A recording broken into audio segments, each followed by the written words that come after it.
সবাই আছে আমার বিয়া নিয়ে আর আমি আছি আমার খাওয়া দাওয়া নিয়ে। বাসায় তো সবাই বিয়ার আয়োজন করতেছে আর বাহিরে হইলো ঝুম বৃষ্টি। কি কমো গাইস, এত পরিমাণ ঠান্ডা লাগছে, মুখে এক ফোঁটাও রুচি নাই। ভাবলাম ঝাল ঝাল করে কিছু একটা রান্না করে খাই। আব্বু আবার সকালবেলা টাটকা মাংস আনছিল, তো ওইখান থেকে কয়েক টুকরা নিয়ে নিলাম। যেহেতু আমি একাই খামু তো বেশি রান্না করে লাভ নাই ভাই, বেশি রানলে বেশি ঝামেলা। আমার আবার বেশি বেশি করে রান্নার গেলে কষ্ট লাগে। বোম্বাই মরিচ দিয়া ঝাল ঝাল করে ভুনা খিচুড়ি খামু, তো এই লেগে আবুরি দা ডাল কিনে আনাইছি। এখানে ছিল মুগ ডাল আর মসুরের ডাল। তোমরা চাইলে অন্য কোনো ডালও দিবার পারো, যেহেতু আমি পোলাও চালটা রান্না করুম এই লেগে এই দুই পদের ডালই আমি দিমু। অনেকে আছে ভুনা খিচুড়ি শুধু ভাতের চালটা খাইতে পছন্দ করে, আবার পোলার চাল ভাতের চাল একসাথে মিশাও পছন্দ করে, কিন্তু আমার কাছে শুধু পোলার চালটা দিয়ে বেশি ভালো লাগে। এখানে আমি মসুরির ডাল আর ওইলো গিয়া পোলার চালটা নিয়ে নিচ্ছি পরিমাণ মতো। আর আজকে আমি এই কিউট ইলেকট্রিক কুকিং পটে রান্না করব, যেহেতু আমি একটু অসুস্থ এই লেগে চুলার মধ্যে গুতাগুতি করবার চাইতাছি না। মানে বিয়া শুরু না হইতে হইতে অসুস্থ হয়ে গেছে গা, পুরোপুরি বিয়ে হইলে আমি কি করুম, তখন আমার হসপিটালে ভর্তি থাকুন লাগবো। এটা হলো 1.8 লিটারের মিনি ননস্টিক মাল্টি কুকার। এই মিনি কুকারটার লগে এই স্ট্যান্ডারটা ফ্রি থাকবো। এই কুকারে 1 থেকে 2 জনের রান্না অনায়াসে করা যায়। মনে করো হঠাৎ করে তোমাকে কিছু খাইবার মন চাইতেছে, ঘরের মধ্যে শুয়া শুয়া রান্না করে ফেলাই পারবা। ভাত থেকে শুরু করে যে কোনো কিছু এই মিনি কুকারে রান্না করা যায়। আর রান্নাটাও কিন্তু খুব দ্রুত হয়, কারণ ছোট বাচ্চাদের খাবার দাবার রান্না করতে অনেক সুবিধা হয়। বাসায় গ্যাস না থাকলেও কিন্তু এই মিনি কুকারে রান্না করা যায়। যে আপুর অথবা ভাইয়ারা হোস্টেলে থাকেন তাদের জন্য কিন্তু পারফেক্ট এই মিনি কুকারটা।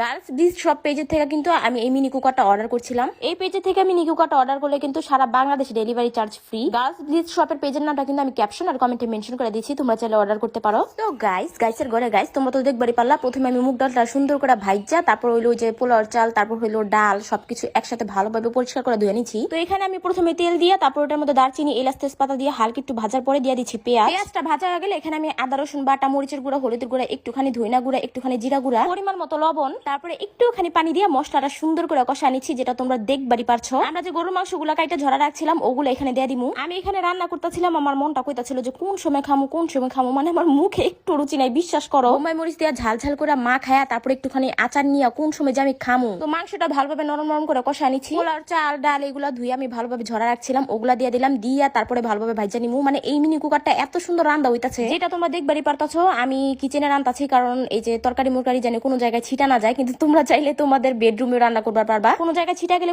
এই যে কি একটা অবস্থা, বোমা মরিচটা দেখবা লাগে ছেড়ে পড়ে গেল। তো যাই হোক, কোনো জায়গায় ছিটা ছুটা গেলে তো পরিষ্কার আমারই করণ লাগবে, এর লেগে আমি রান্না করে রান্না করতেছি। আর আজকে আমি আমাদের গাছের বোমা মরিচ নিয়ে আইছি। এই মরিচটা দিয়া ভাই খিচুড়িটা এত মজা হইছিল বলার বাহিরে। তারপরে সময় লাগে আমি বিরিয়ানিটা, সরি কি কইতাছি আল্লাহ আমার মাথা শেষ। তো বিরিয়ানিটা না, খিচুড়িটা আমি মাখা মাখা করে রান্না করে নিমু। এই যে দেখো একেবারে পুরো মাখা মাখা। না খিচুড়িটা আমার কাছে এইভাবে বেশি ভালো লাগে। আর বোম্বাই মরিচের গ্রানটা ভাই অসাধারণ। রান্না করার সাথে সাথে আমি বাইরে নিতেছি। আর এটা যেহেতু আমি রাতে রান্না করতেছিলাম